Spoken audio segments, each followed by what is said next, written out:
আমাদের অনেক বড় হাদিয়া উপহার আমাদের জন্য। নাত গ্রন্থ, নাতের কিতাব, সেটা হচ্ছে হাদায়াত বখশিশ। সব নাতে রাসূল নবীর প্রশংসা। কেন? ওই যে সূরা বাকারায় আমরা পড়েছি, ওয়ালা তালবিসুল হাক্কা বিল বাতিল, তোমরা হক বাতিল মিশ্রণ করিও না, ওয়া তাকতুমুল হাক্কা ওয়া আনতুম তা'লামুন, যে সত্যটা তোমরা জানো সেটা গোপন করিও না। সুবহানাল্লাহ। তর্ক বিতর্ক না করে, বিরোধিতা না করে তাফসীরে জালালাইন শরীফের 9 নম্বর পৃষ্ঠা খুলে দেখেন, সেখানে ওয়া তাকতুমুল হাক্কা ওয়া আনতুম তা'লামুন তাফসীর খুঁজে পাবেন। হক মানে সত্য, সত্য মানে কি?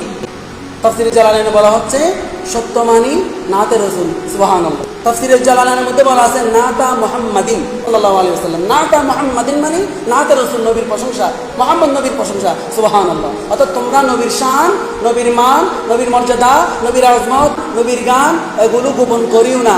নবীর সম্মান এগুলো প্রচার করতে থাকো, নিজেকে দামি করো, নিজেকে জান্নাতি করো। সুবহানাল্লাহ। এই জন্যই আলা হযরত ইমাম আহমদ যাহা ফাযিল বিল-নবী রাহিমাহুল্লাহ তাআলা এই আয়াতের উপর আমল করতে গিয়ে হাদায়াত বখশিশ, সেখানে শত শত নাত রাসূল আছে। সুবহানাল্লাহ।